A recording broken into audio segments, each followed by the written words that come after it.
Hi friends, welcome to my channel PG cameras போலாம் ஒரு trip. நான் உங்கள் பத்மா கணேஷ். எல்லோரும் எப்படி இருக்கீங்க? நான் ரொம்ப நல்லா இருக்கேன். இன்றைக்கி என்ன வீடியோ தெரியுமா? இன்றைக்கி வந்து நவராத்திரி கொலுவுக்கும் எனக்கும் உண்டான தொடர்பு என்ன அப்படிங்கிறத பற்றி உங்கள்கிட்ட ஷேர் பண்ணிக்கலான் இருக்கேங்க. அதுக்கு முன்னாடி நவராத்திரியை பற்றி கொஞ்சம் பார்க்கலாம். பொதுவாக நவராத்திரினாலே அது பெண்களுக்கான பண்டிகை தாங்க. அதுவும் 9 நாள் கொண்டாடக்கூடிய பண்டிகை. இதுக்காக சில வீடுகளில் ஒரு மாதத்துக்கு முன்னாடியே தயாராகிடுவாங்க. என்ன தீமில் கொலு வைக்கலாம், என்னென்ன புது பொம்மைகள் வாங்கலாம் அப்படின்னு பிளானிங்கும் நடக்கும். 9 நாட்கள் அசுரனுடன் அம்பிகை போர் புரிந்து 10ஆம் நாள் அவனை வென்று மகிஷாசுர வர்த்தினியாக ஆனதான் நாம் கொலு வச்சு மகிழ்கிறோம். இந்த போருக்காக மும்மூர்த்திகள் மற்றும் தேவர்கள் அவர்களோட சக்தியை தேவிக்கு கொடுத்துட்டு பொம்மை போல நின்னாங்களாமா. அப்படி நின்ற நிலையை தான் நம்ம கொலு பொம்மை வச்சு உணர்த்துறோம். இந்த கொலுவோட தத்துவம் என்னன்னா, கொலு படிகளை போல வாழ்வில் மனிதன் பல படிநிலைகளை கடக்க வேண்டியிருக்கு. மனித நிலையில் இருந்து தெய்வ நிலைக்கு உயர வேண்டும் என்பதே இதோட நோக்கங்க. ஓரறிவு உயிராக இருந்த நாம் இந்த பிறவியில 6 அறிவுள்ள மனிதர்களாக இருக்கிறோம். அன்பு வழியில எல்லா உயிர்களையும் நேசித்து வாழ்ந்தால் அம்பிகை அருளால தெய்வ நிலைக்கு முன்னேறலாம் என்பதே கொலு வைக்கிறதோட நம்ம தத்துவம். கல்வி, செல்வம், வீரம் ஆகிய 3 குடும்பத்தில் நிறைந்திருக்கும். வாழ்வில் குறையேதும் இருக்காது. இந்த கொலுவுக்கும் எனக்குமான தொடர்பு பற்றி பார்க்கலாமா? என்னோட 6 வயசில் தாங்க இந்த கொலுவை நான் முதல்ல பார்த்தேன். அப்போ வந்து நாங்கள் மதுரையில் இருந்தோம். அங்கே அவனியாபுரம் அக்ரஹாரத்தில் தான் குடியிருந்தோம். அப்போ எங்களுக்கு வசதி இல்லைங்க, கரண்ட்டு கூட இல்லாத வீட்டில் தான் குடியிருந்தோம். எதிர் வீட்டில் தான் கொலு வைப்பாங்க. அப்போ போய் பார்ப்பேன்.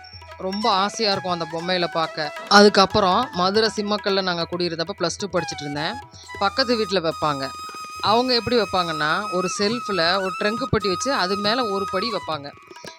சாயந்தரம் நைவேத்தியத்துக்கு அந்த மாமா என்ன பண்ணுவார் தெரியுமா? அவர் வந்து ரோட்டில் வந்து பஜ்ஜி கடை சின்னதாக போட்டிருப்பார். அதுதான் தருவார். அதை பார்க்குறப்போ நாமளும் ஒரு நாள் கொலு வைக்கணும் அப்படின்னு இன்னும் கொஞ்சம் ஆசை வந்துச்சுங்க.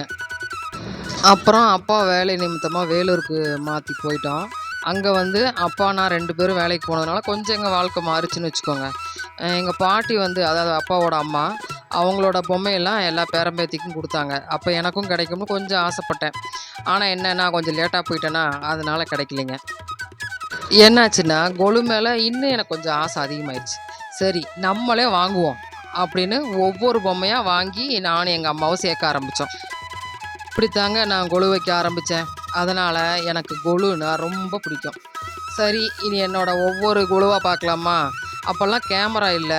அதனால் என்னென்னா, நான் கல்யாணம் ஆகி தனியாக கொலு வச்சதுலேருந்து தான் ஃபோட்டோ இருக்குங்க. அதுவும் நடுவில் கொஞ்சம் வருஷம் வந்து இருக்காது. சில வருஷம் வந்து பண்டிகை இருக்காது, சில வருஷம் ஃபோட்டோ இல்லாத மாதிரி. முதல்ல என்னோடய லேட்டஸ்ட்டு 10 வருஷ கொலுங்க ஒரு கொலாஜ் மாதிரி பண்ணியிருக்கேன். அடுத்து 2005, அதாவது மேரேஜுக்கு அப்புறம் நான் தனியாக வந்து ஃபஸ்ட்டு வச்சது. இது 2007ங்க. இதான் ஸ்டாண்டு ஃபஸ்ட்டு வருஷம் வாங்கினது. அப்போ தான் இந்த கொலுவை ஃபோட்டோ எடுக்கிறதுக்காகவே கேமரா ஃபோன் அப்போ தான் வந்த புதுசுங்க. அந்த வருஷம் வச்ச கொலுங்க. ஸ்டாண்டு தான் ஃபஸ்ட் டைம் வாங்கினது. ஒரு படியாக எடுத்திருப்பேன். இதுக்காகவே கேமரா செல்லும் வாங்கினேன்.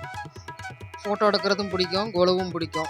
அதனால் கொலுவை ஃபோட்டோ எடுக்கவே செல்லு வாங்கினேன். அப்போ அது வந்து திருப்பூரில் இருந்தது. இது 2008 பொள்ளாச்சியில் இருந்தப்போ வச்ச கொலுங்க இது. அட்டைப்பட்டியெல்லாம் செட் பண்ணி படி மாதிரி ஃபஸ்ட் டைம் செட் பண்ணி வச்சது இது. அதுக்கப்புறம் உடுமலையில் சொந்த வீட்டில் வந்து வச்ச ஃபஸ்ட்டு கொலு இது. அகலமான படியாக இருக்குங்க அந்த ஸ்டாண்டு. அதனால் 5 படி தான் வச்சுருப்பேன். அதுக்கு அடுத்த வருஷம் பார்த்திங்கன்னா இது அதையே செட் பண்ணி ஒரு 9 படியாக வச்சேன். அடுத்த நடுவில் ஒரு 2-3 வருஷம் பண்டிகை இல்லைங்க. இது 2017. சரி, வேஷ்டியாக போடுறோமே ஒயிட்டில் கொஞ்சம் கலராக மாற்றி பார்க்கலான்னு கொஞ்சம் மாற்றி யோசிச்சதுங்க. க்ரீன் சாரீ ஒன்று போட்டு அதில் வச்சுருந்தேன் அந்த வருஷம். அந்த வருஷம்தான் கொஞ்சம் பக்கத்தில் பார்க்கெல்லாம் கொஞ்சம் க்ரியேட்டிவாக நல்லா பண்ணலான்னு சொல்லி அதுவும் பண்ணேங்க 2017. இது என்னென்னா, என் பையன் வந்து ஒரு வருஷம் கொலுவுக்கு படி செட் பண்ணோன்னே அதில் ஃபஸ்ட்டு அவர் உட்காருவாருங்க. அப்புறம் தான் என் சாமி உட்காரும். இது பாருங்கள் 2018. அந்த வருஷம்தான் என்ன பண்ணேன்னா, அந்த வருஷம் வந்து எல்லோ கலர் சாரீ போட்டு எல்லோரும் குத்து விளக்கில் அம்மன் வச்சுருந்தாங்க. அதனால் நானும் யூடியூப்பு பார்த்து குத்து விளக்கில் அம்மன் மாதிரி வச்சுட்டு ஒரு டெம்பிள் மாதிரி ஒன்று செட் பண்ணியிருந்தாங்க. ஃபஸ்ட் டைம் அதான் வைக்கிறேன். ஆனால் அவ்வளோ அழகா அமைஞ்சாங்க. எனக்கே ஆச்சரியம். ரொம்ப சூப்பராக அமைஞ்சிருந்தாங்க. அந்த வருஷம் அம்மன் வந்து ரொம்ப எனக்கு பிடிச்சிருந்தது. அது 2018. 2019 திரும்ப ஒயிட் வேஷ்டியை போட்டு அந்த வருஷம் வந்து ஒன்னொன்றுத்துக்கும் நேமெல்லாம் டைப் பண்ணி ஒட்டியிருந்தாங்க. ஒரு குடும்பம் மாதிரி செட் பண்ணியிருந்தேன். சிவ குடும்பம், ராமர் குடும்பம் அந்த மாதிரி டைப் பண்ணி ஒரு இதுக்கும் அந்த மாதிரி ஒட்டி பண்ணியிருந்தேன். பக்கத்தில் அம்மன் அதுவும் வச்சுருந்தேன். ஒரு பார்க் மாதிரி செட் பண்ணியிருந்தேன். ஒரு ஃபார்ம் ஹவுஸ் மாதிரி, பத்மாஸ் ஃபார்ம் ஹவுஸ்ன்னு சொல்லிட்டு அது தாஜ்மஹால் அந்த மாதிரி செட் பண்ணியிருந்தேன் அந்த வருஷம். கோவிலுக்குள்ளே அம்மன் இருக்கிற மாதிரி வச்சுருந்தேன். ஃபஸ்ட்டு வருஷம் கோவில் தனியாக, அம்மன் தனியாக. இந்த வருஷம் வந்து கோவிலுக்குள்ளே அம்மன் இருக்கிற மாதிரி முதல் 3 நாள் ஒரு அம்மனாகவும், அடுத்த 3 நாள் அது மாதிரி 3 நாளைக்கு ஒரு அலங்காரம் மாற்றிடுவேன். அப்புறம் மெழுகில் பாருங்க, இது வந்து எங்கள் மாமியார் கொடுத்தது. எல்லாமே ஃப்ரூட்ஸ் அண்ட் வெஜிடபிள்ஸ் சூப்பராக இருக்கும். இது வந்து 2022. 21 குழு வந்து வீடியோவாக இருக்கிறதுனால கடைசியில் கொடுக்குறேன். இது 22 குழுங்க. இது அம்மன் வைக்கலை, அதுக்கு பதிலாக முத்துமலை முருகன் அப்படின்ற கான்செப்ட் மாதிரி பண்ணியிருந்தேன். இந்த உலகத்திலே உயரமான முருகன் இருக்கிறார் இல்லைங்களா சேலத்தில், அங்கே வாங்கின இது முருகர் இதை வச்சு பண்ணியிருந்தேன். ஒரு அரங்கேற்றம் அப்படின்ற மாதிரி செட் பண்ணியிருந்தேன். இதுக்கு வந்து எனக்கு தினமலரில் ப்ரைஸும் கிடச்சிதுங்க. இது வந்து 2021 குழு. இது வந்து ஒரு ஆரஞ்சு கலர் சாரீ போட்டிருந்தேன்.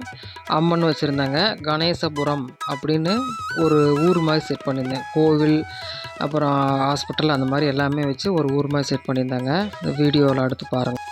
ஃபஸ்ட்டு படியில் கலசம், அடுத்து மரப்பாச்சி தான் வைப்போம். பக்கத்தில் தட்சிணாமூர்த்தி, 2 பக்கம் பிள்ளையார் இருக்காங்க. அடுத்து வந்து கீழே வந்து முருகர், வள்ளி தேவியானை. இந்த முருகர், வள்ளி தேவியானை, ராமர் சீதை செட்டு அடுத்து வருங்க. இதெல்லாம் நாங்கள் ஃபஸ்ட்டு அதியமான் கோட்டையில் போய் எங்கள் பெரியம்மா ஊர், அங்கே வந்து பொம்மை செய்கிற ரொம்ப ஃபேமஸான இடங்க, அங்கே போய் வாங்கினது. அஷ்டலட்சுமி வந்து எங்கள் மாமியார் எனக்கு கொடுத்தாங்க. இந்த லக்ஷ்மி, கருமாரி, சரஸ்வதி இதெல்லாம் வேலூரில் வாங்கினதுங்க. கொஞ்சம் பெரிய பொம்மையாக இருக்கும் இதெல்லாம். இந்த ராமர் தான் பாருங்கள், ராமர் குடும்பம். இது வந்து அதியமான் கோட்டையில் வாங்கினது. முக அமைப்பு அவ்வளோ நல்லா இருக்குங்க.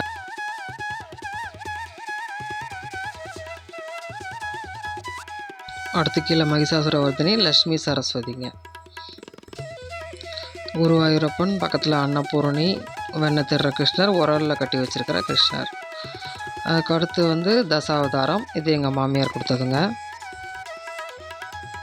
கடைசி இருக்கிறது கல்கி அவதாரம், இன்னும் அவர் எடுக்கலை. இது வந்து அன்னாச்சி பழமாக இருக்கிறதுல எங்கள் மாமியார் பண்ணது. பாட்டிலில் பிள்ளையார் வரிசையாக இருக்க ஒரு 2-3 டைப் ஆஃப் பிள்ளையார். திருப்பதி பாலாஜி. இது வந்து ஆன்றோர்கள் சான்றோர்கள், திருவள்ளுவர், புத்தர், ராகவேந்திரர், சாய்பாபா, பாரதியார், காந்தி, விவேகானந்தர், கிறிஸ்மஸ் தாத்தா. ஆன்றோர்கள் மற்றும் சான்றோர்கள். கீழே வந்து செட்டியார் கடை. இதான் அம்மன் வந்து செட் பண்ணியிருந்தது. பின்னாடி சொன்னேன் இல்லைங்க, கணேசபுரம் அப்படின்ற மாதிரி ஒரு ஊர் மாதிரி செட் பண்ணி வச்சுருந்தாங்க. வாழ்க்கை ஒரு வட்டம்னு சொல்லுவாங்கள்ல, அது மாதிரி ஃபஸ்ட்டு நான் ஸ்டாண்டு வாங்கி படியாக வைக்கல. அதே மாதிரி லாஸ்ட் இயரும் சில சூழ்நிலைகளால் படி மாதிரி வைக்க முடியலைங்க. இப்படி தான் வச்சுருந்தேன். இது வந்து அடுத்த வீடியோவில் காமிக்கிறேங்க. நன்றி.